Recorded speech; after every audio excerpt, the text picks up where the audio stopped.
दोस्तों नमस्कार। दमन जी के क्लासेज में आपका हार्दिक स्वागत है, अभिनंदन है। दोस्तों आज के इस सेशन में हम भारतीय राज्य व्यवस्था के बारे में पढ़ेंगे। भारतीय राज्य व्यवस्था के कुछ महत्वपूर्ण क्वेश्चन हैं। और दोस्तों वीडियो को लाइक, शेयर और सब्सक्राइब ज़रूर कर देना। दोस्तों इस वीडियो की जो PDF है वो आपको टेलीग्राम चैनल पे मिल जाएगी, और टेलीग्राम चैनल का जो डिस्क्रिप्शन में लिंक दे दूंगा, वहाँ से आप ज्वाइन कर सकते हैं। और यदि वहाँ से ज्वाइन नहीं होता है तो आप टेलीग्राम पर जा कर के दमन जी के क्लासेस लिख करके ज्वाइन कर सकते हैं। तो दोस्तों शुरू करते हैं। पहला क्वेश्चन है, भारत सरकार ने सरकारिया आयोग का गठन कब किया? भारत सरकार ने सरकारिया आयोग का गठन कब किया था? तो दोस्तों इसका आंसर हो जाएगा अपना 1983 में। सरकारिया आयोग का गठन 1983 में किया गया था। और दोस्तों केंद्र राज्य संबंधों की विवेचना करने के लिए इस आयोग का गठन किया गया था। नेक्स्ट क्वेश्चन है, निम्नलिखित में से कौन सा कथन गलत है? कौन सा कथन गलत है? 4 कथन दिए गए हैं, इनमें से कौन सा कथन गलत है? तो दोस्तों इसमें हमारा आंसर आ जाएगा ऑप्शन डी का। ऑप्शन डी का जो ऑप्शन है वो गलत है। राष्ट्रपति एंग्लो इंडियन समुदाय के 4 लोगों को लोकसभा में मनोनीत कर सकते हैं। तो राष्ट्रपति क्या है? एंग्लो इंडियन समुदाय के 2 लोगों को मनोनीत कर सकते हैं। और वर्तमान में यह व्यवस्था भी हटा दी गई है। अभी राष्ट्रीय एंग्लो इंडियन सदस्य कोई भी सदस्य मनोनयन नहीं कर सकता है। नेक्स्ट, भारत में आपातकाल का सिद्धांत किस देश से लिया गया है? भारत में आपातकाल का सिद्धांत दोस्तों जर्मनी के सिद्धांत से लिया गया। तो इसमें हमारा आंसर आ जाएगा ऑप्शन ए का, जर्मनी। निम्नलिखित में से कौन सा कथन UPSC के बारे में सही नहीं है? कौन सा कथन UPSC के बारे में सही नहीं है? तो दोस्तों इसमें हमारा आंसर आ जाएगा ऑप्शन बी का, आंसर सही हो जाएगा। UPSC के चेयरमैन को केंद्र सरकार के आदेश से हटाया जा सकता है। केंद्र सरकार के आदेश से UPSC के चेयरमैन को नहीं हटाया जा सकता है। तो इसमें गलत हो जाएगा ऑप्शन बी का। अगला है, निम्नलिखित में से कौन केंद्र सरकार की अध्यक्षता करता है? केंद्र सरकार की अध्यक्षता कौन करता है? तो दोस्तों केंद्र सरकार की अध्यक्षता करता है ऑप्शन ए, इसमें सही हो जाएगा प्रधानमंत्री। भारत का जो प्रधानमंत्री होता है वो भारतीय केंद्र सरकार की अध्यक्षता करता है। नेक्स्ट है, कस्बा योजना समिति भारतीय संविधान के किस भाग में आती है? कस्बा योजना समिति यानी कि नगरीय निकाय, नगरीय जो निकाय हैं वो किस में दिए गए हैं? आंसर इसमें आ जाएगा अपना सी, भाग 9A। भाग 9A में कस्बा योजना समिति यानी नगरीय जो निकाय है उनके बारे में बताया गया है। नेक्स्ट है, भारत का उच्चतम न्यायालय राष्ट्रपति को कानूनी सलाह देता है जब? तो इसमें हमारा आंसर आ जाएगा राष्ट्रपति को जब इसकी आवश्यकता होती है। भारत के राष्ट्रपति को जब भी कोई कानूनी सलाह की आवश्यकता होती है तो सुप्रीम कोर्ट से सलाह ले सकता है। लेकिन ये राष्ट्रपति के विवेक पर निर्भर करता है कि वो उस सलाह को माने या न माने। अगला है, भारतीय संविधान में संघ की व्यवस्था किस देश के समान है? भारतीय संविधान में संघ की व्यवस्था किस देश के समान है? United kingdom. तो इसमें हमारा आंसर आ जाएगा यूनाइटेड किंगडम, ऑप्शन बी। अगला है, भारतीय संचित निधि में से धन निकालने के लिए निम्नलिखित में किस प्राधिकरण का अनुमोदन काफी है? तो दोस्तों इसमें हमारा आंसर आ जाएगा ऑप्शन बी का, केवल संसद। केवल संसद की अनुमति से ही धन निकाला जा सकता है संचित निधि से। नेक्स्ट है, उच्चतम न्यायालय के कितने न्यायाधीश अब तक महाभियोग द्वारा हटाए जा चुके हैं? उच्चतम न्यायालय के कितने न्यायाधीश अब तक महाभियोग द्वारा हटाए जा चुके हैं? तो दोस्तों इसमें हमारा आंसर आ जाएगा ऑप्शन डी का, कोई नहीं, यानी किसी भी न्यायाधीश को अभी तक महाभियोग द्वारा हटाया नहीं गया है। नेक्स्ट है, राज्यसभा के सदस्यों का कार्यकाल कितना होता है? तो दोस्तों राज्यसभा के सदस्यों का कार्यकाल होता है 6 वर्ष। तो इसमें हमारा आंसर आ जाएगा ऑप्शन ए का, 6 वर्ष होता है राज्यसभा के सदस्यों का कार्यकाल। और दोस्तों जो 1/3 सदस्य हैं वो प्रत्येक 2 वर्ष बाद में रिटायर हो जाते हैं। और राज्यसभा जो है वो एक स्थायी सदन है। नेक्स्ट है, राज्यसभा की स्थापना कब हुई थी? राज्यसभा की स्थापना कब हुई थी? तो दोस्तों इसमें हमारा आंसर आ जाएगा ऑप्शन सी का, 1952 में राज्यसभा की स्थापना की गई थी। कब की गई थी? 1952 में। नेक्स्ट है, भारतीय राजनीति में परम संप्रभुता किससे संबंधित है? भारतीय राजनीति में परम संप्रभुता किससे संबंधित है? तो दोस्तों इसमें हमारा आंसर आ जाएगा ऑप्शन डी, भारत के लोग से संबंधित है परम संप्रभुता। अगला क्वेश्चन है, भारत के संविधान में स्वतंत्रता, समानता और बंधुत्व शब्द किस क्रांति से लिए गए? भारतीय संविधान में स्वतंत्रता, समानता और बंधुत्व शब्द किस क्रांति से लिए गए? फ्रांसीसी क्रांति से। तो इसमें हमारा आंसर आ जाएगा फ्रांसीसी क्रांति से लिए गए हैं। आंसर ए का इसमें सही हो जाएगा।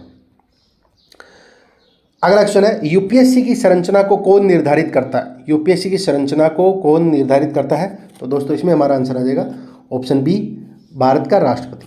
भारत का राष्ट्रपति है वो यूपीएससी की संरचना निर्धारित करता है। नेक्स्ट क्वेश्चन है, भारत में गार्जियन ऑफ पब्लिक पर्स किसे कहा जाता है? गार्जियन ऑफ पब्लिक पर्स किसे कहा जाता है? तो दोस्तों इसमें हमारा आंसर आ जाएगा ऑप्शन बी का, केक। केक को गार्जियन ऑफ पब्लिक पर्स कहा जाता है। अगला क्वेश्चन है, भारत की संसद किससे मिलकर बनती है? भारत की संसद किससे मिलकर के बनती है? तो लोकसभा, राज्यसभा और राष्ट्रपति। तो इसमें हमारा आंसर आ जाएगा ऑप्शन बी का, लोकसभा, राज्यसभा और राष्ट्रपति से मिलकर के भारतीय संसद का निर्माण होता है। ठीक है। नेक्स्ट है, भारत के संविधान में 9वीं अनुसूची कब जोड़ी गई थी? भारतीय संविधान में 9वीं अनुसूची कब जोड़ी गई थी? तो इसमें हमारा आंसर आ जाएगा ऑप्शन ए, 1951 में। 1951 में भारतीय संविधान में 9वीं अनुसूची जोड़ी गई थी। नेक्स्ट है, भारतीय लोकपाल ओम्बड्समैन का पर्यायवाची है जो किन देशों में है? तो दोस्तों इसमें हमारा आंसर आ जाएगा ऑप्शन ए, स्कैंडिनेवियाई जो देश है उसमें लोकपाल है ओम्बड्समैन। पहले भाषा आयोग के अध्यक्ष कौन थे? पहले भाषा आयोग के अध्यक्ष थे बीजी खेर। इसमें हमारा आंसर आ जाएगा बीजी खेर। नेक्स्ट क्वेश्चन है, भारत के किस राज्य में विदेशों का पता लगाने वाला ट्रिब्यूनल सक्रिय है? तो दोस्तों इसमें हमारा आंसर आ जाएगा ऑप्शन ए का, असम में। असम में विदेशों का पता लगाने वाला ट्रिब्यूनल सक्रिय है। कैबिनेट के बारे में कौन सा कथन गलत है? कैबिनेट के बारे में कौन सा कथन गलत है? तो दोस्तों इसमें पहला, दूसरा, तीसरा अपना सही है। ऑप्शन डी का जो है वो गलत है। हमारे संविधान द्वारा आंतरिक कैबिनेट निर्धारित किया गया है। नेक्स्ट है, अटॉर्नी जनरल के उम्मीदवार की योग्यता किसके समान होनी चाहिए? अटॉर्नी जनरल के उम्मीदवार की योग्यता किसके समान होनी चाहिए? तो दोस्तों इसमें हमारा आंसर आ जाएगा सुप्रीम कोर्ट के न्यायाधीश। सुप्रीम कोर्ट के न्यायाधीश के समान ही योग्यता होनी चाहिए अटॉर्नी जनरल की। नेक्स्ट है, शून्यकाल के बारे में कौन सा कथन सत्य है? शून्यकाल के बारे में कौन सा कथन सत्य है? तो इसमें हमारा आंसर आ जाएगा ऑप्शन डी का, सभी कथन जो है वो सत्य है शून्यकाल के बारे में। शून्यकाल का संसदीय प्रक्रिया के नियमों में कोई जिक्र नहीं है। शून्यकाल 12 बजे मध्याह्न पर शुरू होता है और शून्यकाल प्रश्न बिना अनुमति के पूछे जा सकते हैं। ये सभी सही है। नेक्स्ट है, 11वां मौलिक कर्तव्य कौन से संविधान संशोधन के बाद जोड़ा गया? 11वां मौलिक कर्तव्य कौन से संविधान संशोधन के बाद जोड़ा गया? तो दोस्तों इसमें हमारा आंसर आ जाएगा ऑप्शन सी, 86वें संविधान संशोधन के बाद 11वां मौलिक कर्तव्य जोड़ा गया। नेक्स्ट है, जब उपराष्ट्रपति राष्ट्रपति का कार्यभार ग्रहण करते हैं तो निम्नलिखित में से कौन सा कथन सही है? जब भारत के उपराष्ट्रपति राष्ट्रपति का कार्यभार ग्रहण करते हैं तो निम्नलिखित में से कौन सा कथन सही है? तो दोस्तों इसमें हमारा आंसर आ जाएगा ऑप्शन बी का, वह राज्यसभा का अध्यक्ष नहीं रहता। जब उपराष्ट्रपति जब राष्ट्रपति का कार्यभार संभालता है तो वह राज्यसभा का अध्यक्ष नहीं रहता है। नेक्स्ट है, राष्ट्रीय महिला आयोग की पहली अध्यक्षता कौन थी? राष्ट्रीय महिला आयोग की पहली अध्यक्षता थी जानकी पटनायक। कौन थी? जानकी पटनायक। ऑप्शन डी इसमें हमारा सही हो जाएगा। नेक्स्ट है, निम्नलिखित लोगों को 5वें कॉलम के रूप में जाना जाता है। तो दोस्तों 5वें कॉलम के रूप में जाना जाता है, ऑप्शन डी इसमें सही हो जाएगा। देशद्रोही जो व्यक्ति हैं, जो देश के लिए विद्रोह करते हैं, उनको 5वें कॉलम के रूप में जाना जाता है। नेक्स्ट है, निम्नलिखित में से कौन से वर्षों में राष्ट्रीय आपातकाल घोषित किया गया था? राष्ट्रीय आपातकाल दोस्तों 1952, 1971 और 1975 में घोषित किया गया था। तो इसमें हमारा आंसर आ जाएगा ऑप्शन डी। नेक्स्ट है, निम्नलिखित किस मामले में सुप्रीम कोर्ट ने राजनीतिक दलों द्वारा आयोजित बंद को गैर कानूनी बताया क्योंकि वो राष्ट्रीय नुकसान के अलावा संविधान के अनुच्छेद 19, 1 और 21 का उल्लंघन करते हैं? तो इसमें हमारा आंसर आ जाएगा ऑप्शन बी, मार्क्सवादी कम्युनिस्ट पार्टी बनाम भारत कुमार और अन्य के मामले में जो राजनीतिक दलों द्वारा जो बंद किया जाता है उसको अवैधानिक करार दिया गया। नेक्स्ट है, भारतीय संविधान के अनुच्छेद 14 के तहत निम्नलिखित में से किस अनुच्छेद के तहत कानून के शासन में संशोधन किया जा सकता है? तो इसमें आ जाएगा ऑप्शन डी, अनुच्छेद 368। नेक्स्ट है देवेंद्र पांडे समिति किससे संबंधित है? देवेंद्र पांडे समिति दोस्तों ऑप्शन सी इसमें हमारा सही हो जाएगा, वन अधिकार अधिनियम से संबंधित है। नेक्स्ट है प्रादेशिक पुनर्गठन अधिनियम के भाग 3 द्वारा किसका गठन किया गया है? तो इसमें हमारा आंसर आ जाएगा ऑप्शन बी, जोनल परिषद। नेक्स्ट है महिला सशक्तिकरण के लिए राष्ट्रीय नीति कब घोषित की गई? महिला सशक्तिकरण के लिए राष्ट्रीय नीति घोषित की गई थी 2001 में। तो इसमें हमारा आंसर आ जाएगा ऑप्शन सी, 2001। नेक्स्ट है निम्नलिखित में से कौन सा राज्य परिषद के पदाधिकारी अध्यक्ष हैं? तो दोस्तों इसमें हमारा आंसर आ जाएगा ऑप्शन डी का, प्रधानमंत्री। दूसरे प्रशासनिक सुधार आयोग के अध्यक्ष कौन थे? दूसरे प्रशासनिक सुधार आयोग के अध्यक्ष कौन थे? तो इसमें आ जाएगा वीरप्पा मोइली। भारतीय राज्य के राज्यपाल के वेतन और भत्ते किसे दिए जाते हैं? राज्य की संचित निधि से। किसे? राज्य की संचित निधि से। अगला है इनमें कौन सा केशवानंद भारतीय बनाम केरल राज्य 1973 का परिणाम था? तो दोस्तों इसमें हमारा आंसर आ जाएगा ऑप्शन ए का। प्रस्तावना क्या है? संविधान का अंग है और संसद में संशोधन का विषय है। केशवानंद भारती बनाम केरल राज्य का जो विवाद था 1973 में निर्णय दिया गया सुप्रीम कोर्ट के द्वारा कि प्रस्तावना है वो संविधान का अंग है और संसद में संशोधन का विषय है, लेकिन मूलभूत ढांचे में संशोधन नहीं किया जा सकता। जब क्रिप्स मिशन भारत आया तो अमेरिका के राष्ट्रपति कौन थे? फ्रैंकलिन डी रूजवेल्ट अमेरिका के राष्ट्रपति थे। ऑप्शन सी इसमें हमारा सही हो जाएगा।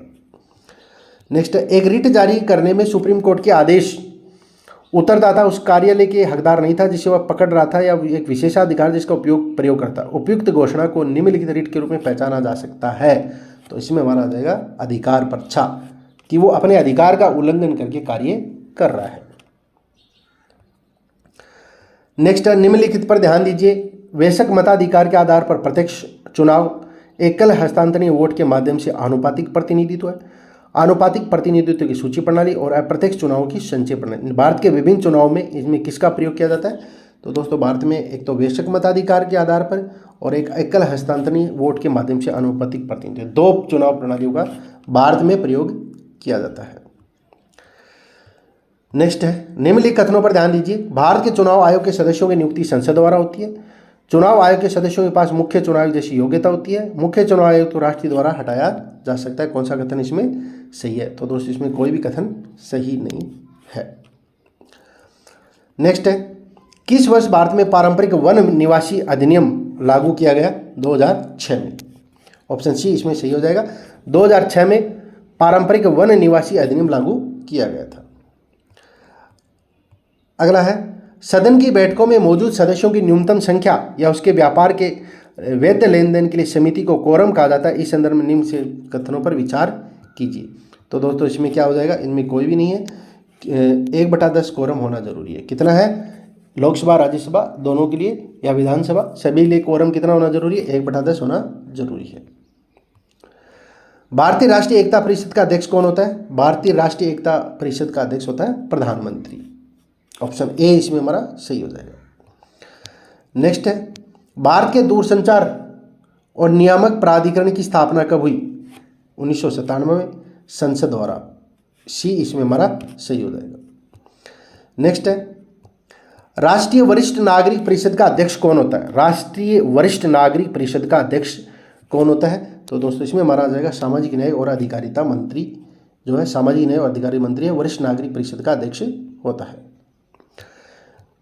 नेक्स्ट क्वेश्चन है अंडमान और निकोबार आदिवासी जनजातियों का संरक्षण संशोधन अधिनियम 2012 संविधान के अनुच्छेद 240 के तहत जारी किया गया, जो राष्ट्रपति को केंद्र शासित प्रदेशों के मामले में आदिवासी जनजातियों की सुरक्षा के लिए ऐसे उपाय करने की शक्ति प्रदान करता है। यह विनिमय नियम से निम्नलिखित जनजातियों में से किसकी रक्षा करेगा? तो दोस्तों इसमें हमारा आंसर आ जाएगा जरवास। कौन सी जाति के लिए? जरवास के लिए। नेक्स्ट है इनमें से कौन सा राष्ट्रीय चुनाव के लिए चुनावी कोलिजियम का हिस्सा है लेकिन उसकी अपील के लिए कार्यवाही में भाग नहीं लेता है? तो इसमें हमारा आंसर आ जाएगा ऑप्शन सी, राज्य विधानसभा। नेक्स्ट है लास्ट क्वेश्चन है भारत का संविधान भारत के सुप्रीम कोर्ट को केंद्र और राज्यों के बीच विवादों का निर्णय किस क्षेत्र के तहत लेने का अधिकार देता है? तो इसमें आ जाएगा वास्तविक न्यायाधिकार। आंसर बी इसमें हमारा सही हो जाएगा। वास्तविक न्यायाधिकार। तो दोस्तों आज का वीडियो आपको कैसा लगा कमेंट करके ज़रूर बताएं और वीडियो को प्लीज़ लाइक शेयर और सब्सक्राइब जरूर कर दें। तो दोस्तों जल्द मिलते हैं नेक्स्ट वीडियो में, तब तक के लिए नमस्कार, जय हिंद, जय भारत।